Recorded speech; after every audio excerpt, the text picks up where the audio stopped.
अस्सलाम वालेकुम, आप देख रहे हैं आज मार्केट्स विद इमरान सुल्तान। सबसे पहले जा चलेंगे पाकिस्तान स्टॉक एक्सचेंज। आज लास्ट वर्किंग डे, मार्केट 4:30 बजे क्लोज होगी, लेकिन पूरा दिन हमने देखा कि मार्केट में एक सेलिंग प्रेशर देखा गया। ऑलमोस्ट इस वक्त भी स्टॉक मार्केट जो हम देख रहे हैं, पीएसएक्स का 100 इंडेक्स तकरीबन 888 पॉइंट्स डाउन है और मार्केट इस वक्त 37,518 के लेवल पे इस वक्त ट्रेड कर रही है। कुल 156 मिलियन शेयर्स इस वक्त हमें नजर आ रहे हैं कि जो कि ट्रेड हुए और जिनकी मालियत 6.38 बिलियन रुपीस है।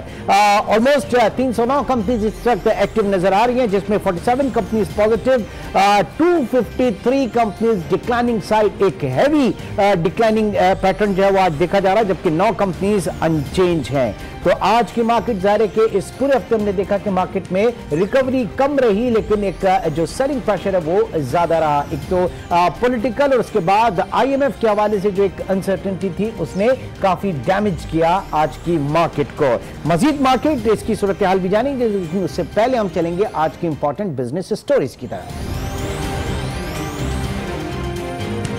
अमरीकी सदर डोनाल्ड ट्रंप ने अब अपनी तोपों का रुख अमरीकी सेंट्रल बैंक की जानिब मोड़ दिया है। कहते हैं फेडरल रिजर्व इंटरेस्ट रेट्स बढ़ाने में आउट ऑफ कंट्रोल हो चुका है। साथ ही यह भी कहा कि फिलवक्त फेड चेयरमैन जेरोम पाउल को हटाने का कोई इरादा नहीं रखते। ग्लोबल स्टॉक्स की मुतवातिर दूसरे दिन की गिरावट की वजह भी अमरीकी सदर ने फेड की जानिब से शरह सूद में मुमकिन इजाफे को करार दिया।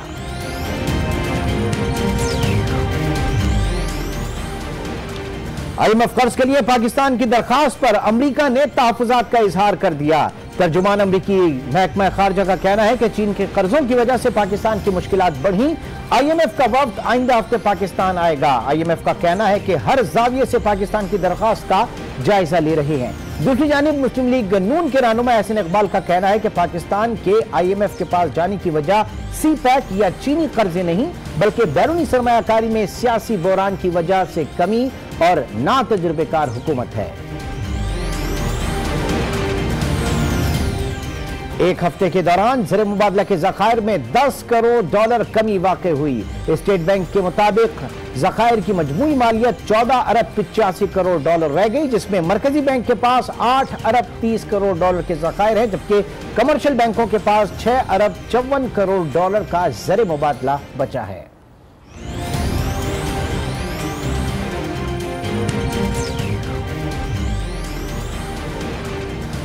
लेकिन पाकिस्तान स्टॉक एक्सचेंज जहां पे एट प्रेजेंट इस वक्त हम देख रहे हैं तकरीबन 888 पॉइंट्स की कमी, लेकिन आज पूरे दिन क्या पैटर्न रहा, बिलखुसूस फर्स्ट हाफ में क्या ट्रेडिंग किस पैटर्न पे रही, ये जानने के लिए राब्ता करेंगे आज न्यूज कॉरेस्पॉन्डेंट सफदर अब्बास से। जी सफदर अब्बास, अपडेट कीजिएगा, क्या पैटर्न रहा फर्स्ट हाफ में? जी बिल्कुल, पाकिस्तान स्टॉक एक्सचेंज में आज भी कारोबार का आगाज़ नेगेटिव हुआ। मार्केट में कारोबार के आगाज़ पर ही 100 इंडेक्स में 350 पॉइंट से ज़ायद की कमी रिकॉर्ड की गई, जिसके बाद मार्केट के पहले सेशन के अख्तिताम तक 100 इंडेक्स जो है वो 845 पॉइंट्स कमी के बाद 37,500 पर आ गया। इन्वेस्टर्स कहते हैं कि रवां हफ्ते के दौरान डॉलर की कदर में जो नुमाया इजाफा हुआ, इसके साथ ही जो शरह सूद में इजाफा किया गया और आलमी बैंक और वर्ल्ड बैंक की जानिब से जो पाकिस्तान की मीशत के हवाले से पोस्ट जो जारी की जा रही हैं, उनको लेकर इन्वेस्टर्स काफ़ी घबराहट से दो चार हैं। उनका कहना है कि हुकूमत की जानिब से अब तक ताहाल मार्केट के लिए कोई वाज़ेह पॉलिसी का ऐलान भी सामने नहीं आया, जिसके साथ उनकी बेचैनी में मजीद इजाफा होता जा रहा है। तो उनका कहना है कि ऐसा महसूस होता है कि आइंदा भी यही सूरत हाल जारी रह सकती है, यानी कि मार्केट में कोई खास बेहतरी मुतवक्को नहीं है। और रवां हफ्ते के दौरान मार्केट के 100 इंडेक्स में तकरीबन 1500 पॉइंट से ज़ायद की कमी रिकॉर्ड की गई। जी, मिक्स एंड मैच सूरत हाल रही ओवर द वीकेंड, कुछ चीजें पॉजिटिव कुछ चीजें नेगेटिव। सबसे पहले करेंसी डिवैल्यूएशन जो हमारी इकोनॉमी के लिए यकीनी तौर से उसको नेगेटिव देखा गया, लेकिन उसके बाद हमने देखा कि नेक्स्ट डे जो हमारी स्टॉक मार्केट थी उसने तकरीबन 1200 पॉइंट्स जो वो गेन किए। साथ ही साथ जो डिस्काउंट रेट में मजीद इजाफा हुआ, शरह सूद जो है वो 8.5% हुई, उसका भी स्टॉक मार्केट में स्पेशली बैंकिंग सेक्टर में जो है वो बहुत अच्छा पॉजिटिव रिस्पॉन्स रहा। जो हाईली लेवरेज सेक्टर थे, सीमेंट, बिलखुसूस टेक्सटाइल वगैरह, ये काफी डाउन साइड पे रहे। अब कुछ कहा जा रहा है, बातें हो रही हैं कि चूंकि मार्केट में ट्रेडिंग वॉल्यूम नहीं है, लिहाजा कुछ पाकिस्तान के बड़े स्टॉक्स, बिलखुसूस बैंकिंग सेक्टर के स्टॉक्स हर्ट हुए हैं और इमर्जिंग इंडेक्स एमएससीआई के इमर्जिंग इंडेक्स से शायद उनको निकाला जाएगा। तो आज मार्केट में ये खबरें भी थी, जरा जानते हैं। Saad Hashmi, chief economist top line securities हमारे साथ मौजूद हैं। साद, जरा अपडेट कीजिएगा, इस तरह की क्या खबरें, क्या क्या सुनने में आ रहा है अबाउट इमर्जिंग इंडेक्स में वहां से एक्सक्लूजन के हवाले से? देखिए MSCI इमर्जिंग मार्केट्स में एक इंडेक्स में जो पाकिस्तान को इंक्लूड किया गया था, उसमें अभी जो है पाकिस्तान की 5 स्टॉक्स हैं, HBL, OGDC, NCB, UBL और लकी। ये पांचों आपके लार्ज कैप स्टॉक्स हैं। मेजर इन पे अगर कोई पॉजिटिव नेगेटिव इम्पैक्ट आता है इन स्टॉक्स पे, तो इससे मार्केट में जनरल सेंटिमेंट ड्राइवर्स होते हैं स्टॉक्स में। अब होने ये लगा है कि MSCI का रिव्यू जो होना है, जिसका रिजल्ट आना है नवंबर में, उसमें अब चूंकि मार्केट काफी नीचे आ गई है, पाकिस्तान KSE 100 इंडेक्स और साथ साथ ये स्टॉक्स काफी नीचे आ गए, both in term of trading volume and in term of value both नीचे आई है। बहुत नीचे आई है। हमने जो है हमने वैल्यू के हिसाब से जो एनालिसिस किया, उनके 3 बेंचमार्क होते हैं। एक तो वॉल्यूम होता है, वैल्यू के 2 बेंचमार्क होते हैं। तो उन दोनों जो वैल्यू के बेंचमार्क्स को अगर देखा जाए और उनका जो कट ऑफ है, और अभी इन स्टॉक्स का हम अगर वैल्यू निकालें तो इसमें लगता ऐसा है कि कुछ इनमें से जो ये जो 5 आपके मेजर स्टॉक्स हैं, उनमें से कुछ स्टॉक्स को एक्सक्लूड किया जा सकता है। अच्छा, उसमें से हो सकता है 2 एक्सक्लूड हो सकता है 3 से ज्यादा एक्सक्लूड हो, और ये डिपेंड करता है कि अभी आए दिनों में इन स्टॉक्स की वैल्यू क्या रहती है। एक नंबर 1 और नंबर 2, हो सकता है चूंकि ग्लोबली और रीजनली इमर्जिंग मार्केट सब गिरी है, हो सकता है MSCI भी अपना बेंचमार्क सेट चेंज करे, थोड़ा कम। अच्छा, ठीक है, वहां अगर ऐसा हुआ तो थोड़ा सा रूम मिल जाएगा, अदरवाइज ये एक बड़ी हौसला शिकन खबर होगी पाकिस्तानी स्टॉक के लिए। जी, तो ये एक नेगेटिव सेंटिमेंट ड्राइवर जरूर है, क्योंकि अगर ये एक्सक्लूड होते हैं तो फिर जो आपके जो ट्रैकर इंडेक्सेस जो है, जो आपके इंडेक्स फंड हैं जो इमर्जिंग मार्केट इंडेक्स को फॉलो करते हैं, वो फिर इन स्टॉक्स को फिर अपने पोर्टफोलियो से हटाएंगे, तो फिर एक आउटफ्लो का डर होता है, जिसकी वजह से फिर स्टॉक नीचे आ सकता है। अच्छा साहब, 2 चीजें। पहली चीज ये कि जब हम इमर्जिंग में आ रहे थे आपके फ्रंटियर से, तो फ्रंटियर में ज़ाहिर है कि हम टॉप पे पहुंच चुके थे, वहां पे स्पेस बिल्कुल नहीं थी, और कहा जा रहा था कि जो फ्रंटियर का टॉप होगा वो हमारे इमर्जिंग का बॉटम होगा, यानी वहां पे बहुत हमें ग्रोथ की स्पेस होगी।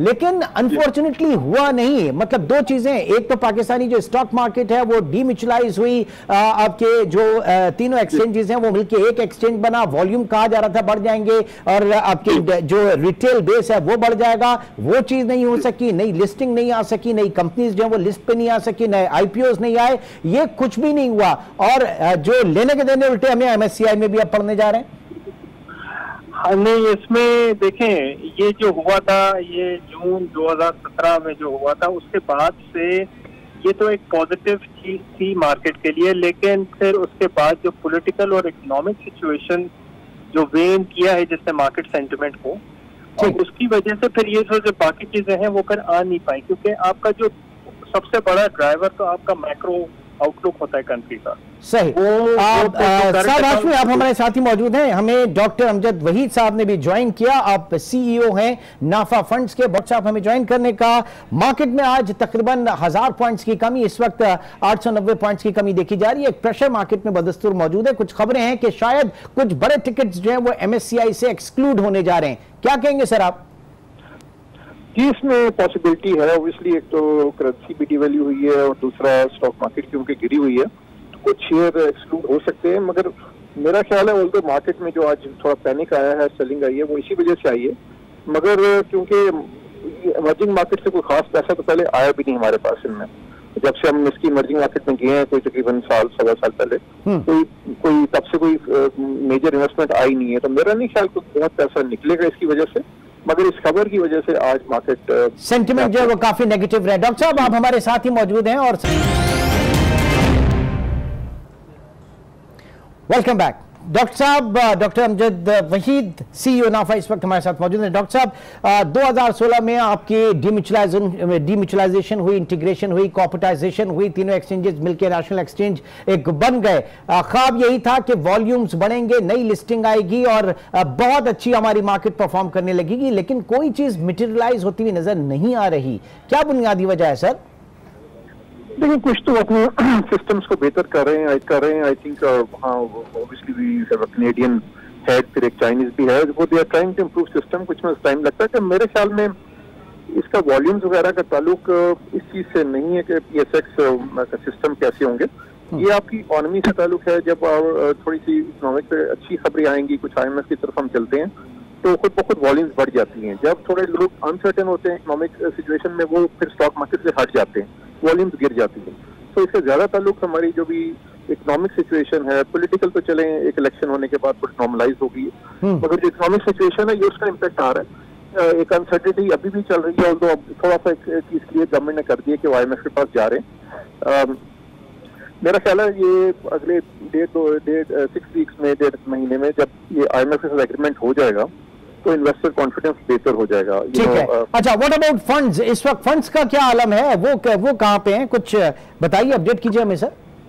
फंड्स का डिफरेंट, हर फंड ऑब्वियसली फंड मैनेजर अपने हिसाब से चला रहा है, बट आई थिंक कुछ फंड्स के पास कुछ लिक्विडिटी है भी, और कुछ आई थिंक फंड्स ने इन्वेस्ट किया भी है मार्केट में रिसेंटली।